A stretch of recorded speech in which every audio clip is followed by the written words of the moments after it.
हमारे संविधान में एक ऐसा कमाल का टूल किट छिपा है जो हमारे अधिकारों की रक्षा करता है। तो आज हम उन्हीं शक्तिशाली उपकरणों के बारे में बात करने वाले हैं जो दरअसल हर नागरिक के लिए हैं। जरा सोचिए, अगर किसी को बिना किसी वजह के गिरफ्तार कर लिया जाए या उसकी आज़ादी पर कोई खतरा मंडरा रहा हो, तो कानून उसकी मदद कैसे करेगा? ये सिर्फ कोई हाइपोथेटिकल सवाल नहीं है, बल्कि एक ऐसी हकीकत है जिसका सामना बहुत से लोग करते हैं। तो इसका जवाब वो हमारे संविधान में ही छिपा है। और जवाब है 5 शक्तिशाली रिट्स। ये सिर्फ भारी भरकम कानूनी शब्द नहीं है, बल्कि हमारे अधिकारों के असली हथियार हैं। और इन हथियारों को चलाने की ताकत किसके पास है? देश की सबसे बड़ी अदालतों के पास, यानी सुप्रीम कोर्ट और हाई कोर्ट्स। संविधान का आर्टिकल 32 सुप्रीम कोर्ट को और आर्टिकल 226 हाई कोर्ट्स को ये पावर देता है कि वो खास आदेश जारी करें। इन्हीं आदेशों को रिट कहते हैं। आप इन्हें हमारे मौलिक अधिकारों का बॉडीगार्ड भी समझ सकते हैं। तो चलिए इस टूलकिट का पहला और शायद सबसे जरूरी औजार देखते हैं। ये व्यक्तिगत स्वतंत्रता यानी पर्सनल लिबर्टी का सबसे बड़ा रक्षक है। इसका जो लैटिन नाम है ना, उसी में इसका मतलब छिपा है। इसका सीधा सा मतलब है शरीर को पेश करो।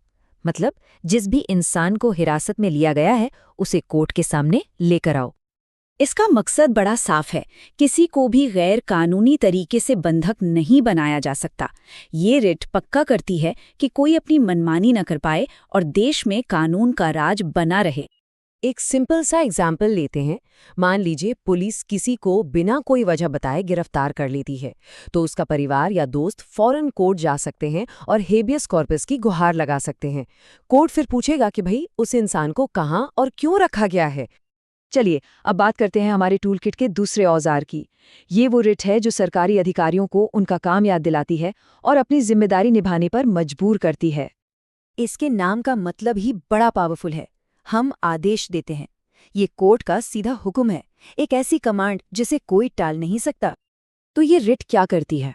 ये सरकारी अधिकारियों को उनकी कानूनी जिम्मेदारियां निभाने के लिए मजबूर करती है। मतलब अगर कोई अफसर अपना काम नहीं कर रहा है और उसकी वजह से किसी नागरिक का हक मारा जा रहा है, तो कोर्ट उसे फौरन वो काम करने का आदेश दे सकती है। हाँ, लेकिन एक बात ध्यान रखने वाली है, ये रिट सिर्फ सरकारी अधिकारियों या सरकारी संस्थाओं पर ही लागू होती है, किसी प्राइवेट कंपनी या इंसान पर नहीं। इतना ही नहीं, देश के राष्ट्रपति और राज्यपालों को भी इससे छूट मिली हुई है। अच्छा, अब देखते हैं कि हमारी न्यायपालिका मतलब हमारा जुडिशियल सिस्टम खुद को कैसे ठीक रखता है। इसके लिए ना 2 जुड़वा औजार हैं। ये बड़ी अदालतों को छोटी अदालतों पर नजर रखने की ताकत देते हैं। चलिए इन दोनों को एक साथ समझते हैं। प्रोहिबिशन, जिसका मतलब है रोकना, एक तरह से प्रिवेंशन है, मतलब रोकथाम। ये निचली अदालत को सुनवाई के दौरान ही कोई ऐसी गलती करने से रोकता है जो उसके अधिकार क्षेत्र से बाहर हो। वहीं सर्चौरारी एक तरह से इलाज है। ये फैसला आने के बाद उस गलत फैसले को ही रद्द कर देता है।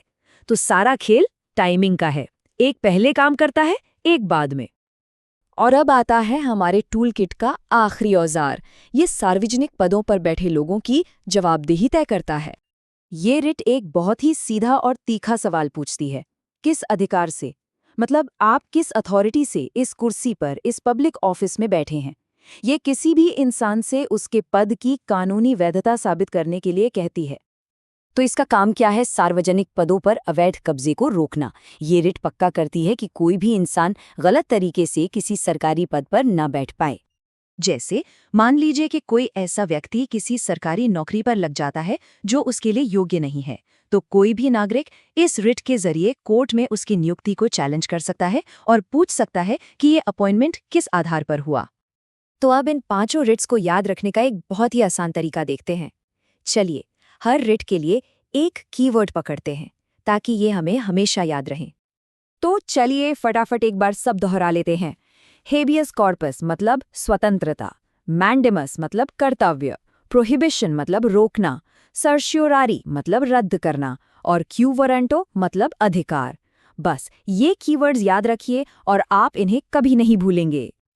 तो हमने देखा कि ये 5 रेट सिर्फ कानून की किताबों में लिखे सिद्धांत नहीं हैं, ये हर नागरिक के हाथ में दिए गए एकदम जिंदा औजार हैं जो न्याय और जवाबदेही पक्का करते हैं। ये सुनिश्चित करते हैं कि हमारे अधिकार सिर्फ कागज पर ना रह जाएं।